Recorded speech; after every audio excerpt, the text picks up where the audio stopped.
Hi, I'm Alex Elle, and I write books for a living. The Hey Girl podcast was created with sisterhood and storytelling in mind. Hey girl. Hey girl. Hey girl. Hey girl. I'll be sitting down with some phenomenal women to discuss love. I believe we grew distant out of love of some type, like, I don't want to hurt you. Loss. Really don't know what's going to trigger that feeling of grief in any moment. And a topic very important to my work, self-care. I'm holding on to this self-care with every ounce of me. Join us as we journey through sharing together.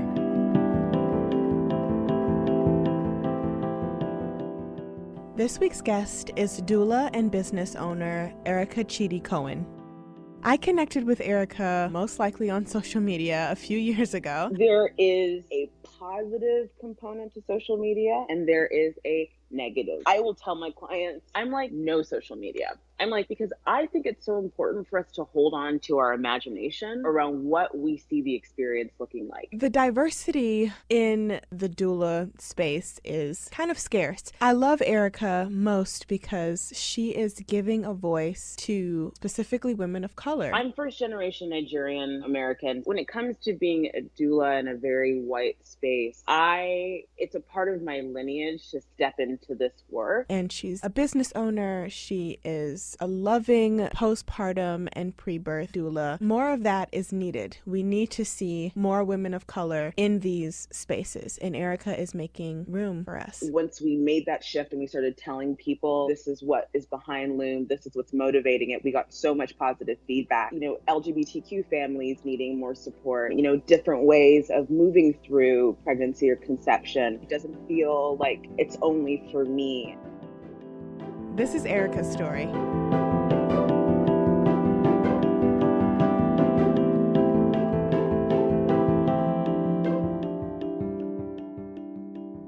Hey girl. Hey girl. It's so good to have you on the show, Erica. How are you? I'm good. Thank you for having me. I'm really excited and honored to just have some time with you. I am too. There's so much going on with you, and we're going to dive into that in a minute. But for our listeners who may not be familiar with you and your work, can you please let us know a little bit about who you are? Yeah, so I am a birth and postpartum doula. I'm also a lactation educator, counselor, and most newly, I'm now an author of a book called Nurture. The book's called Nurture, The Modern Guide to Pregnancy, Birth, and Early Motherhood, and Trusting Your Body and Trusting Yourself. So yeah, in terms of, how I fit into this world, I basically help people navigate, preconception through to, the first few months after they have a baby, kind of catering to whatever feels right for them. That's wonderful and amazing. So your business, your brand, your company is called Loom.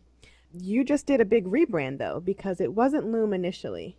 No, it wasn't. So yeah, thank you for pulling that in. I had a previous business before called the Mama Circle, where I was a solo practitioner, and I had that for a few years. And I then decided to take on a business partner. And through that partnership, we decided to rebrand. And I actually ended up selling the Mama Circle and creating this new brand called Loom that encapsulated a lot of the things I was doing as a solo practitioner. But the feeling was we wanted to be larger, incorporate more people into our team, and also serve more people in our community, which meant that it would be moving out of people's homes and that kind of one-on-one into an actual physical space. Are you excited about this next step? Because I feel as though rebranding can be really daunting and tricky. I actually am rebranding my skincare line. I'm in the midst of that. Yeah. So we were once Balm & Co. and now we are Nectar and Moon. Ooh, love that. Botanical skincare. So, rebranding has been, interesting while pregnant, but just as a woman in business, were you scared to do the shift? And if so, what kind of pushed you through, like, you got this, you guys can handle this? Well, I think I was initially pretty nervous about it, but my personality, I love change. I thrive in kind of constant, kind of unexpected energy. Mm-hmm. And I think when I developed the Mama Circle, I really was focused primarily on women, and I was infusing a lot of kind of contemporary energy into a space that for a long time, if you think kind of what to expect when you're expecting, Mm-hmm. was pretty antiquated and hadn't really evolved. And, in the 4 or 5 years I had that business, I think it really developed to its full potential in terms of what it could do. And when we looked at moving into Loom, a couple other things were happening kind of like in the zeitgeist, like, just, LGBTQ families needing more support, Mm-hmm. different ways of moving through pregnancy or conception and wanting to move away from this kind of mom centric narrative and Mm-hmm. make it more communal, because people are typically not having babies, on their own. They're usually their families involved or their partners involved. And so it felt really fun to move from something that was like the Mama Circle to Loom, which is about weaving together your community, weaving together your options. And it felt like a true reflection of who we were as business owners and in the environment that we were in. So although it felt scary, we felt like, this is the right way to go right now, because this is how people are showing up in this experience. And we really felt, I think from a feminist perspective too, it was important to kind of free up the women in this kind of reproductive narrative to know that they can lean into their community and to bring in the community. And so I think once we made that shift and we started telling people, like, this is what is behind Loom, this is what's motivating it, we got so much positive feedback, whether it was like, oh, I feel that's so cool because I feel like I could plug my partner into this and they won't feel, Right. kind of like left out, or, like I can plug my like mother and my grandmother into this and like it doesn't feel like, it's only for me. And so it was scary, but the quick affirmation from the people around us in the community made it feel right.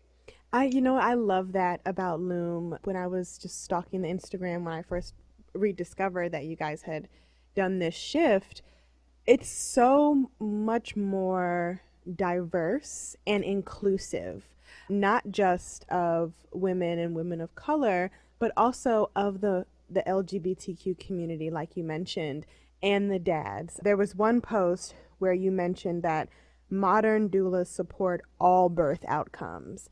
And me reading that, I was just like, that is what a doula is supposed to be. That is what I would look for as a pregnant woman. No matter, the outcome, I'm still going to be supported.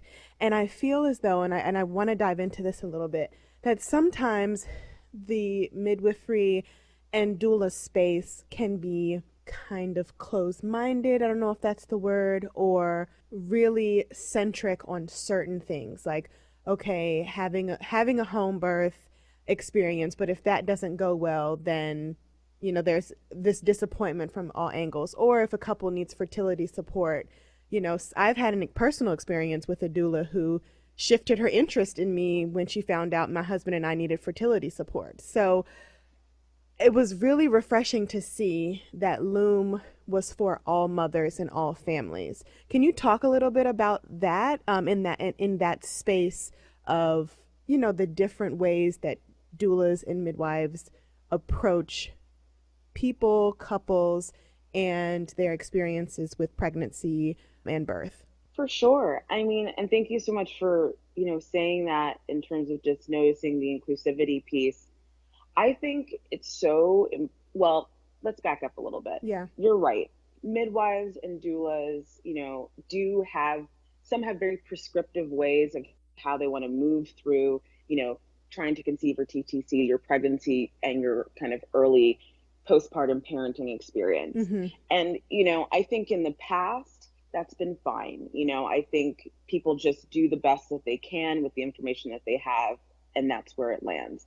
But what I've realized kind of is what's needed right now in this very, sensitive, complex climate that we're in, Mm-hmm. whether no matter how you're coming to this experience, is options, flexibility, Mm-hmm. and no judgment in the Yeah. support process. Yeah. Because the truth is, as whether you're a midwife or a doula, it's not your experience.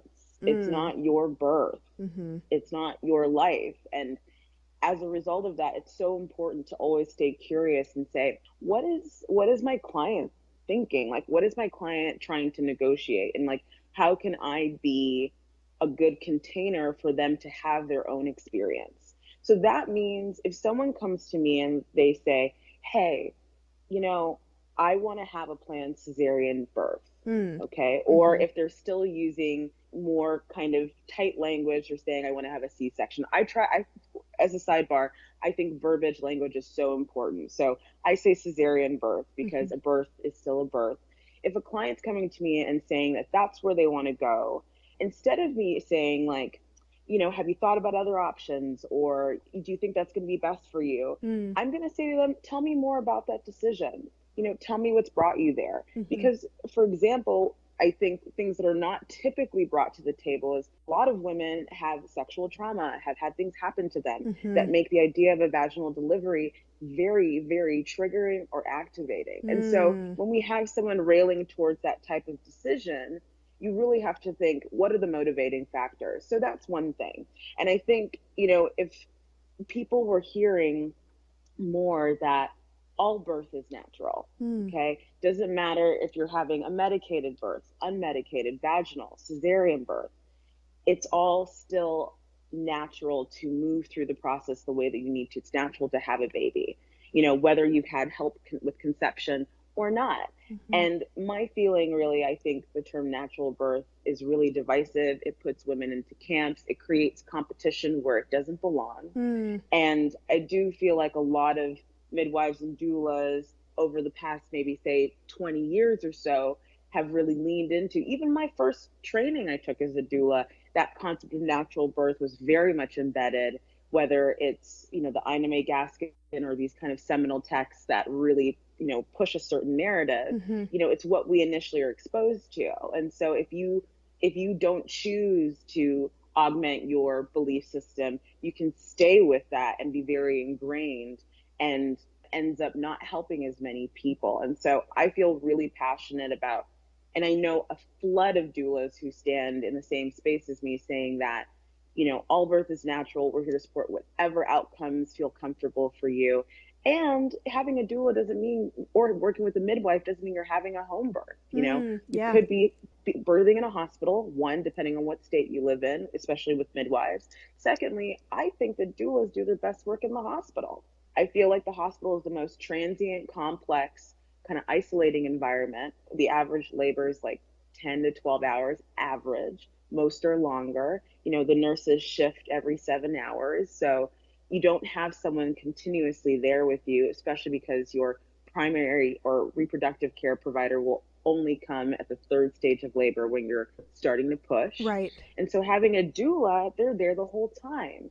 And that continuous care and continuous labor support has been shown empirically to reduce the need for interventions unless you've chosen to introduce them. So that's kind of a long spiel to say that I think it's just so important that doulas, midwives, OBs meet their clients or patients where they're at and not try to put their own belief systems or their own philosophies into that individual. And we need to just be much more supportive and much less shaming of people deciding what's best for their bodies. Oh, I love you. That's everything. That's literally what I needed.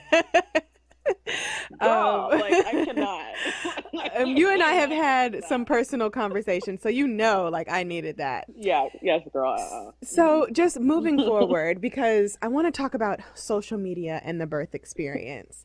There's a lot of there are a lot of social media pages that glorify home birth, which it is gorgeous. It is a lovely, you know, I've never done it, but the photos are lovely, and the language that is used during, you know, the postings and stuff, it makes you want to have a home birth, right?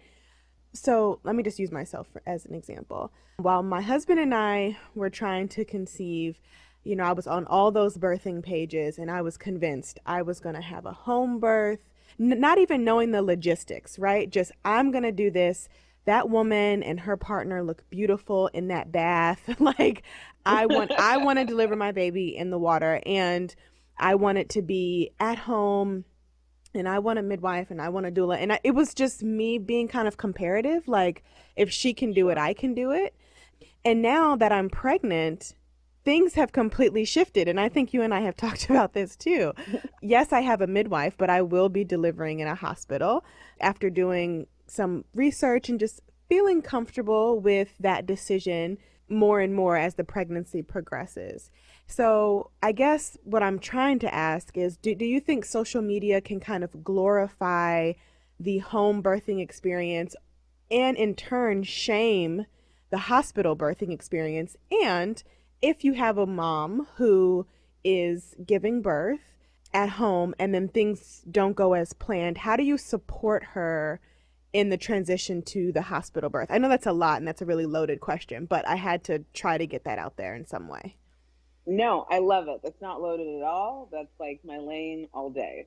So my feelings about that are, kind of manifold. So one, what's interesting about social media, and I say this to my clients, and I say this when I'm teaching, there is a positive component to social media and there is a negative Yeah, component to social media. always. I think always, forever and ever. I think there is a positive component for, women to see things, learn things, access things that they may not have been able to with as much ease as we can today. Mm-hmm. So you're moving through your pregnancy experience, you see a home birth, you feel activated by that. You're like, that feels aspirational. Like, that's what I want to do. Mm-hmm. And then, at the same time, for someone who's ambivalent about their birth experience, like doesn't really know exactly what they want to do, Mm-hmm. or feels very strongly about being in the hospital environment, I agree with you. I do feel that there is this polarization on a lot of little areas on social media that glorifies a home birth experience, negates a hospital experience, and it doesn't really create a lot of room for, a more dynamic conversation Mm-hmm. or kind of, nuanced conversation around what these experiences actually require. Right. There's definitely more of like an aesthetic kind of pageantry Yeah. vibe Yeah. laid on that. Yeah. And the truth of it is, like, there's some environments I think on social that are really awesome. Like, I think carriage house birth of a mama have started to, like, not even started to, they include both sides. Like, you'll see some awesome hospital births, you'll see an awesome cesarean birth, you'll see a home birth. And the truth is, I think that's the type of exposure. If Yeah. someone is wanting to be on social media, they need to be seeing all the different environments if you're going to be there. Because if you're just seeing one and you're getting fixated on one outcome and one experience, it is going to be detrimental to your flow of moving through your pregnancy, your flow of just being open to what your birth experience is going to be like. In Right. fact, I will tell my clients, depending on how sensitive they are, I'm like, no social media. I'm like minimal Yeah. in terms of that environment, birth, parenting, etc. Because I think it's so important for us to hold on to our imagination, Mm-hmm. to our own intuition around what we see the experience looking like. Absolutely. And for most people, yeah, right? And for most people, when they look at all of this imagery, it floods your brain. Yeah. And it can be like maladaptive. It can be not helpful to see certain imagery. So that's that, like, one component. In terms of, is there definitely preferential treatment for different birth environments or birth experiences? Yes. And I don't think that that's helpful, because what people don't realize about home birth or birthing outside a hospital environment, period, is that there's a level of dedication and, you know, mental commitment, not just for the birthing person or the mother, but for her partner, her Mm-hmm. family, her Mm-hmm. care providers. And to have that type of super tight synergy to make a home birth happen is actually not that easy. It's not just like, I'm going to have a home birth and that's it. Right. It's like there's a lot of finessing and, mental, like, softening, strengthening, and all these components that have to go on to make that work. And I do feel sometimes what you're seeing is just the end result in a photo, or like the last push in a video. Mm-hmm. And you're like, I want that, I can do that. And Mm. I do wish there was more discussion maybe in these photos, or someone would do something a little bit more long form of just a psychological preparation of moving into home birth. The fact that there are going to be, people that might push back on that, that you have to really get anchored in terms of your relationship, your partnership, especially your first baby, to like be protective of like why you're doing this, and finding the right care provider, and not risking out in terms of, and that's something I think is a little under discussed as well. And so when I say risking out, when you're birthing outside the hospital, when you're birthing outside of the hospital environment or having a home birth, your midwife that's working with you can only work with you as long as you are able to stay low risk. And Mm. sometimes at the end of pregnancy, there's hypertension, preeclampsia, all these little things that can cause, a client to have to risk out, and they have to go to a hospital. And so I just think, long story short, to say everybody needs to feel supported in all of the various outcomes: home, hospital, cesarean birth.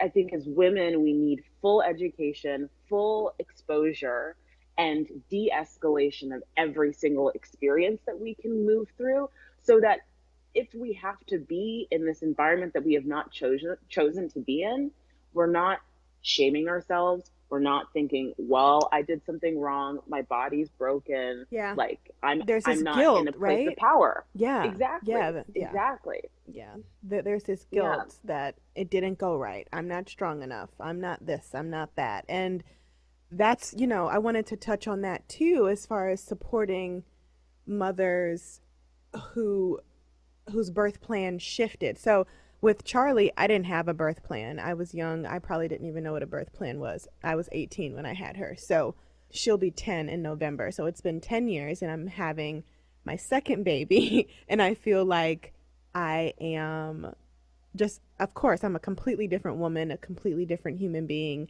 And I'm in this space of being present and being really aware of everything that's going on with my mental, with my body, etc. And the one thing that hasn't changed with this pregnancy and my daughter's pregnancy is I'm not creating a birth plan. And you can totally reprimand me if you feel like that's silly, but I'm not creating a birth plan because things don't always go as planned.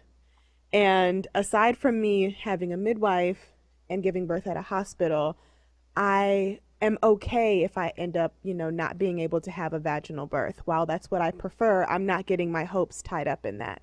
I'm okay if I have to have a cesarean.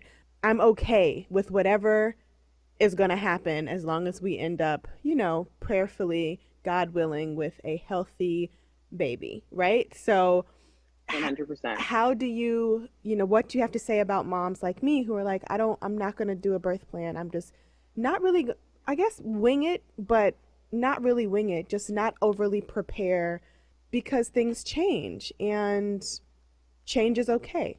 Change is more than okay. And I'm not going to clap because it would be too loud, but I am silent clapping for you about your headspace around this, because I'm in complete agreement that the two things that you need to take into your birth are flexibility and resilience. Mm-hmm. That's the vibe. That's the vibe that we're taking in. And I also don't believe in birth plans. I like birth preferences. Okay, I got there we some go. options. This is what I'm looking for. Can we potentially adhere to these things? And you're educated enough about what the potential outcomes are to make, informed decisions, and what informed consent is. That's what you need to write in to your birth with. Mm-hmm. A 3-page letter saying, hey, hospital team, like, this is what we're looking for. That's not going to go down well. Mm-hmm. They're not going to be as receptive to that. And, also shout out to anyone that is creating a birth plan or birth preferences. What I do want to say is, if you are going to make it into a grid, make it one page, like a table, with the different areas and the different things that you're wanting, that's going to be much better received by care providers in a hospital environment, because they read charts all day and they'll be able to take in the information much easier. I've learned that over the years, but I think it's best to go in feeling flexible, but feeling informed. Yeah. So even if you're not writing it down, like, you do know, in terms of interventions, what your preference is, that you would prefer one medication over another, or after delivery, you want no newborn care procedures for the first hour so that you can move forward with breastfeeding should you choose to breastfeed. That's kind of my thing. Yeah. Have all the information and your preferences, but be flexible and kind of flow with kind of whatever shows up. I love that. That's wonderful.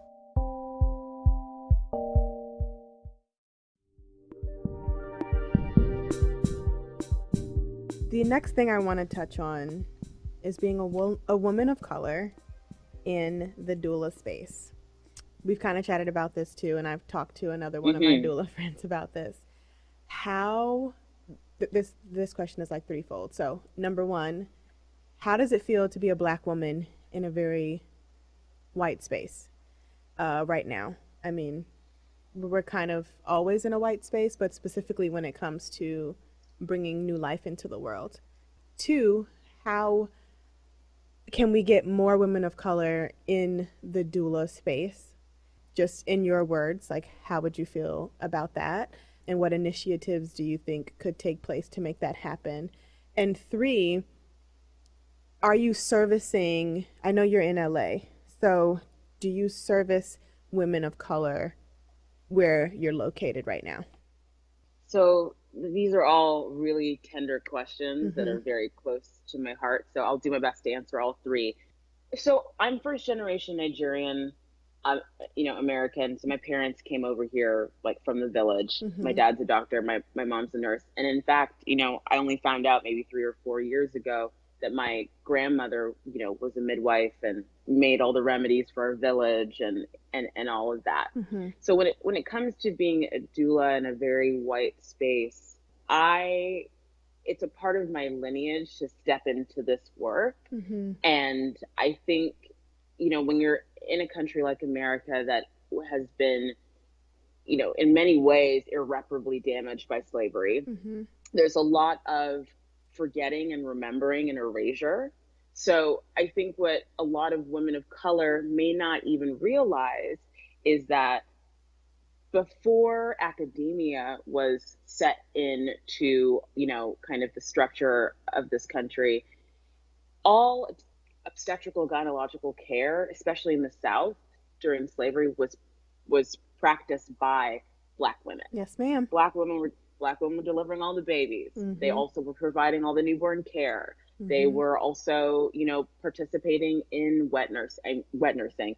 They were the doctors. That's who you called. And then all the racial pieces that have created so much complexity in our lives kind of came in, and they decided to take that practice, that lay skill, away from our women and place it into that academic structure. And all of a sudden it was obstetrics and gynecology, and those hundreds and hundreds of Black midwives were kind of shut off, shut down, and that kind of culture basically disintegrated. Right. And so what ended up happening, like in the 60s and 70s, with this advent of like the hippie culture and the revolution that was happening in the 60s, there was this desire to move back to a more quote unquote naturalistic way of moving through life, which permeated the birth culture. And there was this advent there that produced Ina May Gaskin and women like her. And all of a sudden the lore or the history of midwifery outside of the hospital environment was reappropriated and connected to her and individuals like her. Now, my feeling with that is, I get it. It's important for the dominant culture to whip up and kind of reinstate certain things in order for everybody to hear. But at the same time, I think it has been not really given our history around birth. Right. has not really been given its own platform. Right. And so, when I look at the doula space and I look at the fact that there are very few women of color that are prominent, it's hard. It's something that's really, it is uncomfortable for me. Mm-hmm. And it has made me very conscious of, as I've been given, more of a platform, more, space to speak and talk about this, to make sure that when I am in communication around, the racial disparities within this field, that we're reminded of the fact that it was structural racism Right. that erased the base of which all of this that is here came from. Mm-hmm. And so I feel very passionate about reclaiming a lot of that space in a way that is not negating of reality, and in a way that is not negating of other races. Mm-hmm. Because the truth is, we live in the real world. We're not going to be able to like shut out other people and other experiences. Right. And my husband is Jewish. I'm in a interracial relationship, and so I think it's important for us to meet each other in the middle to create the community that we want to see and be a part of. But I think in order to do that, there has to be acknowledgement of privilege, and acknowledgement of erasure. And the reason and it has to be understood that we are going to have to work a little bit harder to make sure there's more equity between ourselves, people of color, and people that are not of color. Mm-hmm. So I've pushed really hard. Even with Loom, it is a conscious decision to seek out other, Black women, women of color, Latina women that are here in Los Angeles that are in the birth working field, and have them be a part of Loom, because that's the only way to do it, is just to say, I see you and I think what you're doing is amazing. Come over here. Like, let's work together. Because if we don't do that, we're all on our own little islands, the effort's always better when we're together. And so it's been a deliberate choice to do that. And my partner, my business partner, is an ally in this for a number of reasons, but really understands that that is an important part of the business that we're building, not only for doulas, but for the community, to build the world we see outside, inside of the business. And in terms of serving families of color, I'm very focused on doing that. That said, LA, there isn't a massive Black population here, but there is, the ones that are here, I have worked with many, many people of color in my practice over the years, more so even recently. And, I think a lot of it is just showing up and knowing and people being able to see people that look like them, and being able to make that and make that connection. Yeah. And also there's a nonprofit I've worked pretty closely with over the past kind of 2 years called Alliance of Moms here in LA. And they work with foster teen moms that are pregnant. And the predominance of those teen moms are, women of color. And I've been really lucky to work pretty closely and do a lot of education and mentoring with those women as well. So whether it's, women that are economically not as really mobile, or, people that are executives and creatives, Right. people of color have always been a big part of my practice. And I'm really focused on that. That's wonderful. I'm so glad that you said everything that you said, because that is needed in this space. So lastly, I would love to touch on how you're not a mother yet, but how that has influenced your work as a doula and will influence your future pregnancies. Well, I think not being a mother has made this work really powerful for me. I think it's allowed me to have so much curiosity about every single person I work with. I never walk into a room and I'm like, well, this worked for me, so this is gonna work for you. It doesn't work like that. I'm always just like, what are you doing? Like, I want to know what you're doing, because I'm curious, because every birth is different. And I've been able to kind of hold on to that kind of beginner's mind because I haven't had my own. And I think in terms of And I think that objectivity and that kind of more relaxed, chill, kind of sister vibe is what my clients have really been attracted to. It's like, this woman's not out here trying to judge me, push me in a certain way. She just has some good information, and I can take the best and leave the rest. And she's cool with that. Yeah. In terms of my own pregnancies, I am excited. I'm excited about it because I'm like, I don't know. Yeah. I don't know what it's going to be like. And I'm cool with that. I'm cool with not knowing. And I'm also cool with wherever I land up. You know, I've seen it flip on a dime at the very end so many times. I just know the most important thing is the team. Yeah. It's providers that I love and trust.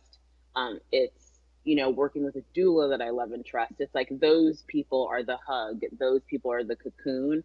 And I've seen it support so many of my clients over the years. When that team is really sound, whatever's thrown at them is, you know, is manageable.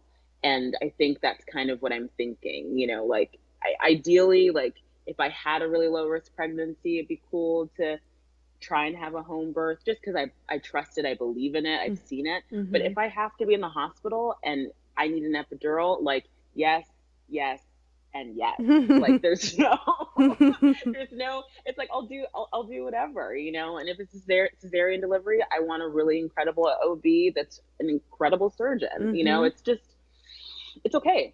You know, I'll be okay on the other side. I'll be okay on the other side. And I think that's an important thing to say too, that birth is just a moment. There is so much work on the other side of that experience. And, you know, women need to be supported on, hey, this was 2-3 days of your life. Okay, what's the next 18 gonna look like? And I think if they get supported and anchored that whatever they're choosing for this birth experience, they are going to stay the same in many ways. Like, this is not, how you move through your birth is not a microcosm or macrocosm of how you're going to move through your life. And if we can support women in that way and protect them for all the things that are coming, we're doing them a much better service, as opposed to just getting so wrapped up in that one experience. Yes, ma'am. I love it all. Thank you so much, Erica. It has been great talking with you. Before we go, please let everybody know when your new book comes out, where they can get it, where they can find Loom on the internets, and how they can connect with you and your team of wonderful doulas in the Los Angeles area.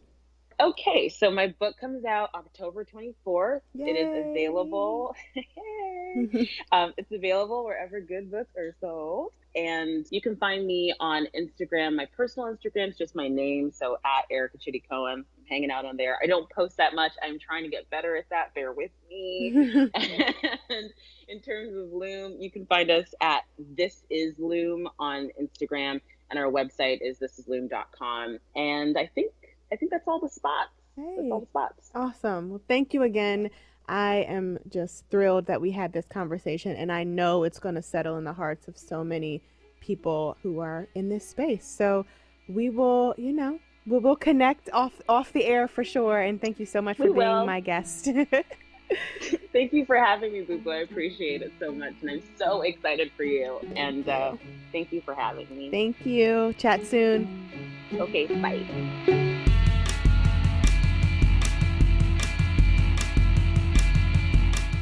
Hey Girl is a member of the District Productive Network. Produced by Jamie Benson and me, Alex Elle. Music provided by DC's own Kokai.